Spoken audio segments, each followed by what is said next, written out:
Do you ever get tired of happy endings? Do you feel a need to plunge your characters into tragedy? Do you want tears to roll down your readers' faces? Well, you little sadist you, this video is for you.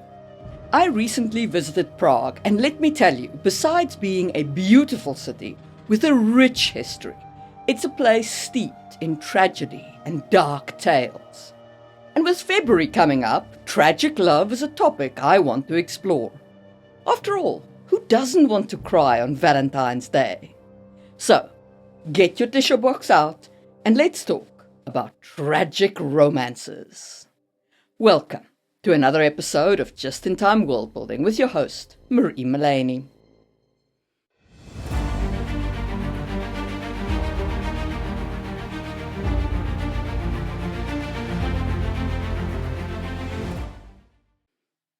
First, let's talk about the inescapable tragic conflict. As I said, I visited Prague recently, and while I was there, I went on a ghost tour of the old city and the underground areas, which were fascinating in their own right, but that's a story for another day.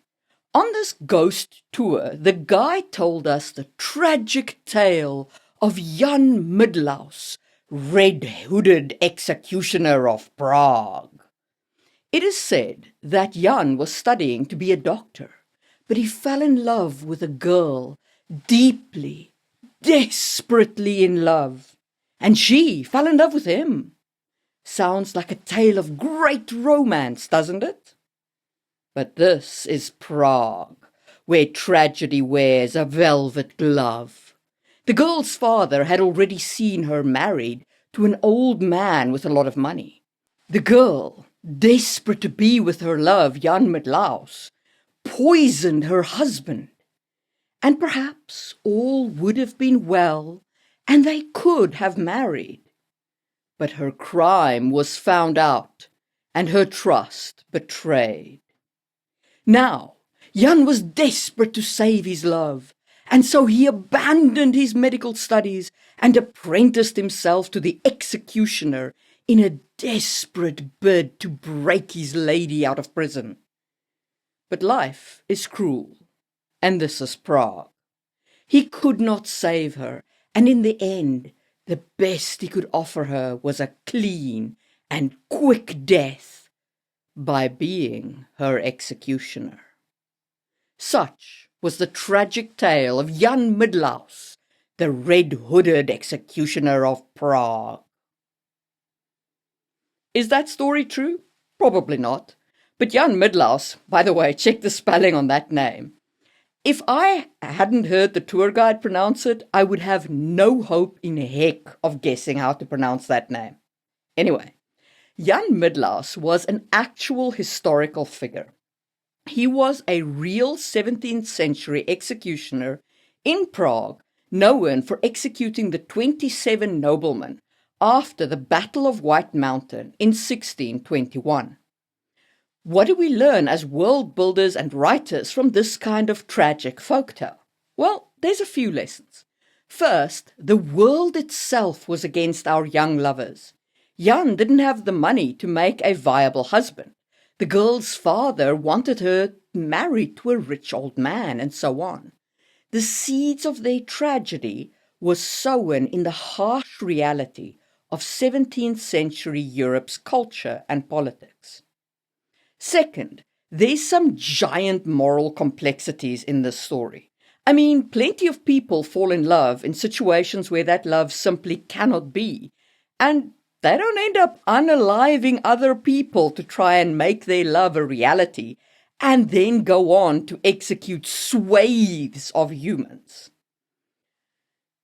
Third, this kind of tragic love story makes a great backstory for an anti-hero or even a villain. Jan, the executioner of Prague, could feature in any given fantasy novel and be a standout character, mourning for his lost love and taking the lives of others without remorse. So, That's a tragic love story where the world itself is against our lovers. But that's not the only love story on today's menu. But before we talk about love as a pawn in politics, give me one moment to tell you about my epic fantasy series, Sangwheel Chronicles. This is Louis's story, and he is an assassin. But there's not much of love in the story. Instead, it's a tale of fate, saving the empire, protecting a dire secret, and trying to save his soul in the process. The series is complete at 4 books and is available on my website as an ebook box set with 8 pieces of human-drawn character art included as high-res digital copies. Or you can get the physical copies via Amazon or any other online shop. I'm still trying to figure out how to do it on my website exactly. On a side note, I won Flash 500's novel opening competition, not with Sangwheel, but still a win's a win, so at least you can know that I write reasonably well. Links to all that down below. Okay, enough about that. Let's talk about love as a pawn in politics. For the first 2 examples in this category, I'm going to turn to fantasy and Brian McClellan's The Powder Mage trilogy. Because this series is newish, I'm issuing a warning here. There are spoilers ahead. I'll try to keep the major plot spoilers out, but I have to spoil some elements of the character-specific storylines for these examples. Okay, there are 2 tragic love stories in the Powder Mage trilogy. The first is the story of the main character, Tomas. When we meet Tomas, he is a field marshal and, importantly, a widower. Over the course of the series, we learn the tragic story of his love life that has shaped the story as it stands. Tomas met a noblewoman called Erica when he was a young and brash powder mage. She was a daughter of a Kes nobleman, and as such had sworn not to use her powder mage powers, because Kes killed powder mages, only allowing the traditional privileged mages to operate. But Erica had been smuggling powder mages out of Kes to save their lives as well. And she convinced Tomas to teach her powder magic when she was living in Adro. They fell in love, they got married, and had a son. Sounds great, right? She's escaped from Kes, she's married the guy she loves, she has a son. All fantastic. But then, Erica continues to smuggle powder mages out of Kes, and she gets caught, and Duke Niklaus of Kes sends her head to Tomas. That's it. Tomas doesn't get to beg for her life. He doesn't get to mount a daring rescue. She's just dead.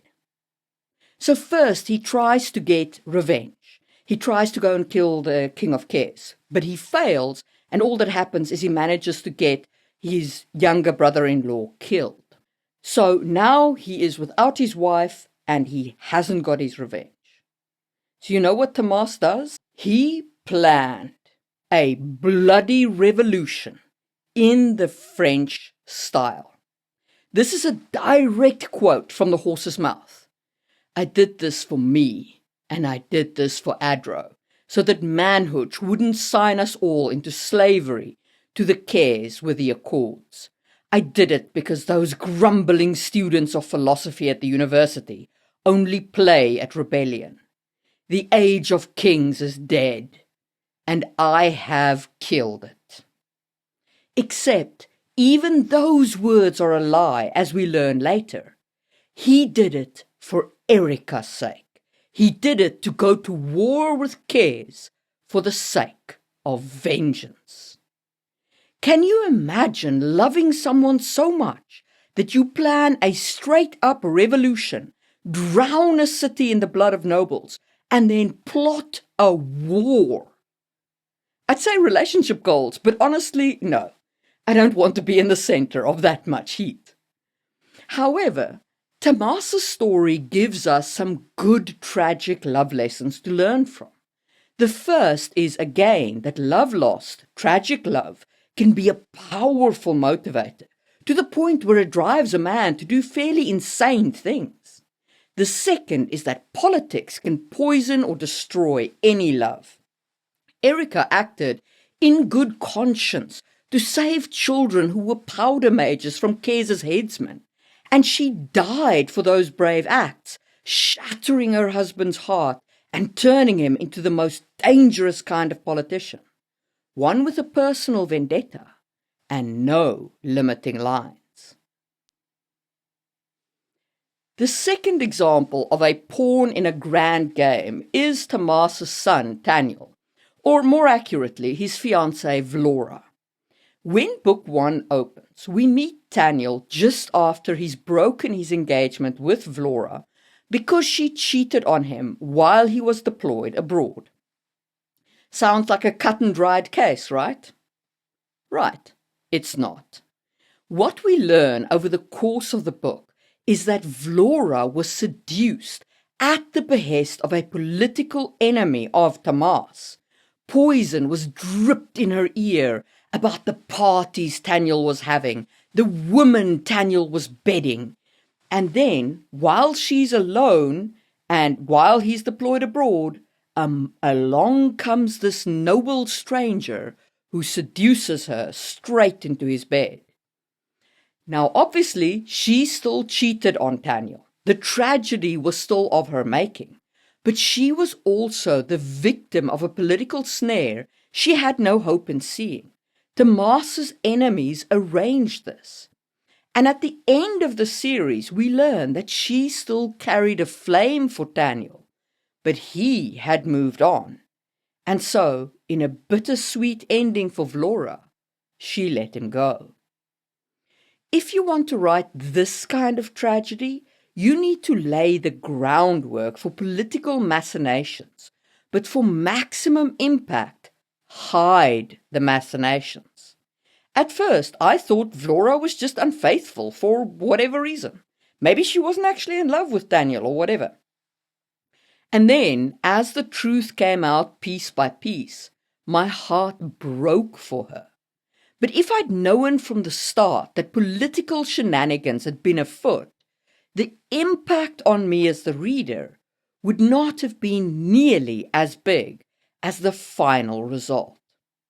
Now, in both of these examples, our lovers were basically victims. For my last example, I want to talk about a different kind of political tragedy. I want to tell you the tale of Mara and Hukanu from Raymond Feist and Janie Wirtz's Empire series. These two were nobles in the Tsurani Empire, and though their match was a politically astute match, it was also a love match. And at first, everything was roses between them. Mara had children enough for both of them. They lived touched by grace. Then there was an assassination attempt. One of Mara's children died, and she was rendered incapable of having more children. But there were still 2 children, one for each family. And so they stayed happily married, even if there was some uncertainty now in their future heirs. But then, much political shenanigans later, the only way to save the empire was to put one of Mara's remaining children on the throne. And that meant that one of their clans would have to die, or they needed new children to take over their clans. But Mara couldn't have children, and so Hukano divorced her. It was a heartbreaking scene, and one that had to happen. Maru's last daughter had to become her heir, and Hukanu needed children to carry on his clan and his name. And so their love match came to an end in a tragic fulfillment of their storyline. If you want to write this kind of tragedy, you need to show how the characters themselves are vital pieces in a larger geopolitical chess match. We know in the Empire series how important heirs to a clan are. We know the stakes for Hukanu and Maru. And that's why the tragedy works when the terrible decision of divorce is forced upon them both. Okay, so how do you write a truly earned heartbreak? Let's talk about making tragedy resonate. What do all of these examples and the historical folk tales that I've mentioned have in common? They're not just sad for the sake of sadness. The heartbreak in these tales are earned. It's the result of a world that's been carefully built, where societal norms, political machinations, and personal flaws collide to create a perfect storm of tragedy. The world itself is the villain, and love, no matter how fierce or true, is no match for its cruel design. So let's break it down. First, we have societal pressures. Jan Midlaus and his lover never stood a chance in 17th century Prague, where money and status dictated who could love whom. Their tragedy was written into the fabric of their world. Similarly, with Maru and Ukanu, their love was doomed by the rigid, unyielding demands of Tsurani politics, which was tied into bloodlines. Their divorce wasn't a personal matter. It was a political necessity. And that's what makes it so very devastating. Next, we have political machinations. Thomas's revolution and Vlora's seduction weren't just about love. They were about power, vengeance, and the grand Game of Thrones.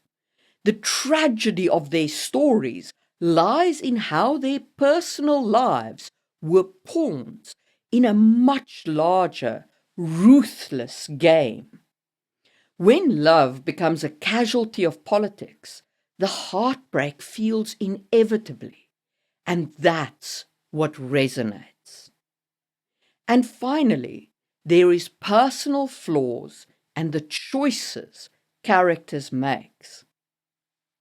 Vlora did choose to betray Daniel. Whether she was seduced or not, this is something that she did because of her character. And that reminds us that tragedy isn't just external, it's internal too. Characters' flaws and choices play a role in their downfall, and that gives that heartbreak a personal and yet avoidable feeling, if only they'd made different choices.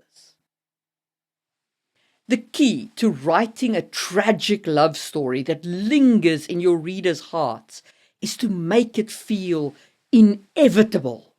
The audience should look back and think, of course it ended this way. How could it have ended in any other way? That's the power of earned tragedy. It's not arbitrary and it's not there for shock value. It's the logical, devastating conclusion of a world that was always stacked against your characters. Tragic love stories aren't just about making your audience sad. It is about making them feel for the character. These tragedies are about creating a world so rich and so intricate that when love fails, it feels like the universe itself conspired to make it happen. So go, you beautiful sadists, and break some hearts. Just make sure you earn every tear your readers shed. And now, while the names of the amazing members of the channel, the Just-in-Timers, scroll past, let me tell you about a couple that almost made it into the video, but not quite. I've recently finished reading The Ark of the Scythe, and I was going to use Citra and Rowan as a case of tragic love, because in book 1 they fall in love, but they're both training to be scythes, and scythes are not allowed to be together. So that's a kind of the world is against them scenario. But at the end of the trilogy, which annoyed me so much, they are together. And I will make a review of that trilogy over on my review channel, which you can find in the info card. So if you want to hear me rant like a loon about it, go subscribe there about how book 3 is a total waste of potential. But anyway, so in the end of the story, their story, Rowan and Citrus, is not actually a tragedy because, they get together. I guess that's just how it goes with YA. Who writes a YA tragedy, Maybe you will. If you made it this far, leave a sobbing emoji in the comments. And don't forget to hype or thumbs up or both the video. And if you've got a favorite tragic love story, whether it's from history or fantasy or your own writing, drop it in the comments down below. And let's wallow in heartbreak together. If you're looking for more content from me, check out my video on the 4 mistakes people make when writing love stories, which is on screen right now. And I will see you soon for another video from Just in Time World Building.